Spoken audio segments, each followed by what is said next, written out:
nama saya Bernadette Dewi Krisan Marliwatin. Saya biasa dipanggil Krisan. Di sini saya akan membuat tugas video ekonomi. Di sini saya akan membahas materi tentang perdagangan internasional. Perdagangan internasional adalah kegiatan transaksi jual beli barang dan jasa antar negara, yang dimana perdagangan internasional dapat diartikan sebagai perdagangan yang dilakukan oleh penduduk suatu negara dengan penduduk negara lain atas dasar kepentingan bersama. Penduduk yang dimaksud dapat berupa antara perorangan seperti individu dengan individu, antara individu dengan pemerintah suatu negara, atau pemerintah suatu negara dengan pemerintah negara lain. Di banyak negara, perdagangan internasional menjadi salah satu faktor utama untuk meningkatkan GDP. Dalam perdagangan internasional ada beberapa teori. Teori dalam perdagangan internasional adalah teori yang menjelaskan tentang arah dan komposisi terhadap perdagangan antar negara serta bagaimana efeknya tersebut terhadap perekonomian suatu negara. Yang pertama itu ada teori dari kaum merkantilis. Teori dari kaum merkantilis ini adalah suatu sistem kebijakan ekonomi yang dianut di daratan Eropa sekitar abad ke-16 dan 17. Yang kedua itu ada teori dari kaum klasik. Teori dari kaum klasik ini asumsi yang diajukan kaum klasik. Yang pertama itu yang diperdagangkan dua barang dan yang berdagang itu dua negara. Yang kedua itu ada ongkos produksi yang tetap. Yang ketiga itu ongkos transportasi diabaikan. Yang keempat itu tidak ada perubahan teknologi. Yang berikutnya itu faktor pendorong dan penghambat perdagangan internasional. Yang pertama itu faktor pendorong perdagangan internasional. Faktor pendorong dalam perdagangan internasional itu ada beberapa hal yang mendorong negara untuk melakukan perdagangan dengan negara lain. Yang pertama itu ada kebutuhan negara dan masyarakat. Yang kedua itu perbedaan sumber daya alam. Yang ketiga itu meningkatkan kualitas sumber daya manusia. Yang keempat itu meningkatkan pendapatan negara. Yang kelima itu perluas target pasar. Yang keenam itu ada perbedaan iklim. Yang kedua itu ada faktor penghambat perdagangan internasional. Yang pertama itu kemauan suatu negara. Yang kedua itu kebijakan perdagangan internasional dari pemerintah. Yang ketiga itu rendahnya sumber daya alam. Yang keempat itu pembatasan impor dan penetapan tarif. Yang kelima itu ada peraturan politik dumping. Yang keenam itu ada mata uang berbeda antar negara. Yang berikutnya itu manfaat perdagangan internasional. Menurut Sodono Sugorio, manfaat perdagangan internasional adalah sebagai berikut. Yang pertama itu menjalin persahabatan antar negara. Dengan adanya perdagangan dapat mempererat hubungan suatu negara dengan negara lain karena negara tersebut saling membutuhkan. Yang kedua itu ada memperoleh barang yang tidak dapat diperoleh di negara sendiri. Seperti banyak faktor yang mempengaruhi perbedaan hasil produksi di setiap negara. Yang ketiga itu ada memperoleh keuntungan dari spesialisasi. Yang keempat itu ada memperluas pasar dan menambah keuntungan. Yang kelima itu ada transfer teknologi dan modern. Yang berikutnya itu keuntungan dan kerugian perdagangan internasional. Yang pertama itu keuntungan perdagangan internasional. Yang pertama, penghematan biaya produksi. Yang kedua itu memenuhi kebutuhan di dalam negeri. Yang ketiga itu kerjasama antar negara. Yang keempat itu meningkatkan sumber permintaan negara. Yang kelima itu memperluas lapangan pekerjaan. Yang kedua itu kerugian perdagangan internasional. Yang pertama itu ketidakmampuan beradaptasi di pasar global menyebabkan perekonomian negara terpuruk. Yang kedua itu produk dalam negeri yang tidak mampu bersaing dengan barang impor akan ditinggalkan konsumen. Yang berikutnya itu jenis-jenis perdagangan internasional. Yang pertama itu ada ekspor. Ekspor ini adalah kegiatan menjual barang ke luar negeri. Contohnya itu ketika Indonesia melakukan ekspor pakaian ke Amerika Serikat. Itu artinya Indonesia menjadi negara yang melakukan penjualan pakaian. Yang kedua itu ada impor. Impor adalah kegiatan membeli barang dari luar negeri. Impor ini kebalikan dari ekspor. Artinya, jika Amerika Serikat membeli kelapa dari Indonesia, dapat dikatakan bahwa Amerika Serikat melakukan impor kelapa sawit. Yang ketiga itu ada barter. Barter ini merupakan transaksi dengan saling menukarkan barang satu sama lain. Yang keempat itu ada yang berikutnya itu cara dan alat pembayaran internasional.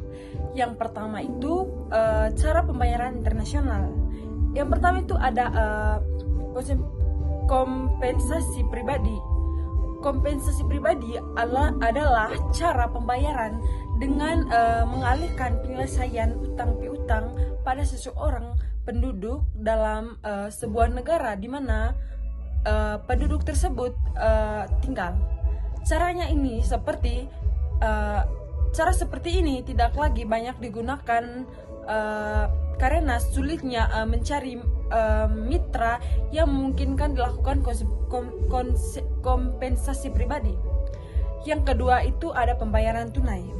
Pembayaran tunai ini biasanya dilakukan jika eksportir belum benar-benar yakin atas kondisi importir dengan baik. Cara yang dapat dilakukan adalah dengan menggunakan yang pertama itu uang tunai, yang kedua itu ada cek, yang ketiga itu yang berikutnya itu ada rekening terbuka. Rekening terbuka adalah cara pembayaran di mana ekspor telah mengirimkan barang kepada importir tanpa disertai surat tagihan dan dokumen pembayaran dan dokumen. Yang keempat itu ada surat wesel dagang. Surat wesel dagang ini adalah surat perintah pembayaran yang dibuat oleh eksportir atas importir. Yang kelima itu ada letter of credit. Letter of credit atau LC adalah surat yang dikeluarkan bank atas permintaan importir. Yang berikutnya itu saya akan menjelaskan tentang materi tentang kerjasama ekonomi internasional. Kerjasama ekonomi internasional adalah kerjasama yang menunjukkan hubungan antar negara dalam bidang ekonomi dengan dasar kepentingan tertentu untuk dapat meningkatkan kesejahteraan ekonomi, pertumbuhan ekonomi, dan peningkatan struktur kegiatan ekonomi nasional. Kerjasama ekonomi internasional sendiri merupakan bentuk hubungan yang dilakukan suatu negara dengan negara lain untuk memenuhi kebutuhan rakyat dan kepentingan negara. Tujuan kerjasama ekonomi internasional yaitu yang pertama itu untuk memenuhi kebutuhan dalam negeri akan barang dan jasa. Yang kedua itu memperluas pasar hasil produksi barang dan jasa atau memajukan perdagangan dunia. Yang ketiga itu mendorong peningkatan produktivitas hasil produksi. Yang keempat itu memperluas lapangan kerja. Yang kelima menambah devisa negara. Yang berikutnya itu manfaat kerjasama ekonomi internasional. Manfaat kerjasama ekonomi internasional diantaranya itu memperkuat dan meningkatkan kerjasama ekonomi perdagangan dan investasi antar para anggota. Yang kedua itu meliberalisasi secara progresif dan meningkatkan perdagangan barang dan jasa serta menciptakan suatu sistem perdagangan yang transparan dan mempermudah investasi. Yang ketiga itu meningkatkan bidang-bidang kerjasama yang baru dan membangun kebijakan yang tepat dan rangkai kerjasama ekonomi di antara para anggota. Yang berikutnya itu bentuk kerjasama ekonomi internasional. Yang pertama itu kerjasama ekonomi bilateral. Kerjasama ekonomi bilateral ini adalah kerjasama ekonomi yang melibatkan dua negara dan bersifat membantu. Contohnya itu kerjasama ekonomi antara Indonesia dengan Malaysia, Indonesia dengan Inggris, Indonesia dengan Amerika dan sebagainya. Yang kedua itu kerjasama ekonomi regional. Kerjasama ekonomi regional ini adalah kerjasama ekonomi di antara beberapa negara yang berada di kawasan tertentu. Contohnya itu ASEAN, Uni Eropa, FTA, APEC, FTA, dan sebagainya. Yang berikutnya itu kerjasama ekonomi multilateral. Kerjasama ekonomi multilateral ini adalah kerjasama ekonomi yang melibatkan banyak negara dan tidak terikat oleh batas region atau wilayah atau kawasan negara tertentu. Contohnya itu kerjasama antara Indonesia, Jerman, Prancis, Jepang, Inggris, Korea, Cina, dan lainnya. Ada beberapa lembaga-lembaga kerjasama ekonomi internasional. Baik, di sini saya hanya akan menjelaskan 5 lembaga kerjasama ekonomi internasional. Yang pertama itu ada ASEAN. ASEAN ini adalah suatu persatuan negara-negara Asia Tenggara, ASEAN, yang merupakan suatu kerjasama negara-negara untuk kestabilan politik, ekonomi, dan sosial budaya. ASEAN ini didirikan pada tanggal 8 Agustus 1967 dengan tujuan untuk mempercepat proses pertumbuhan ekonomi, sosial, dan kebudayaan Asia Tenggara umumnya dan anggota pada khususnya. Yang kedua itu untuk mewujudkan terciptanya perdamaian dan kestabilan di kawasan Asia Tenggara. Yang ketiga itu menciptakan kerjasama yang aktif dalam bidang sosial, ekonomi, dan kebudayaan. Yang kedua itu ada IMF. IMF ini adalah badan ini lahir pada tanggal 27 Desember 1945 setelah diadakan konvensi di Bretton Woods, Amerika, dengan maksud untuk melancarkan kembali moneter internasional yang meliputi penempatan kurs devisa, pemeliharaan moneter internasional yang meliputi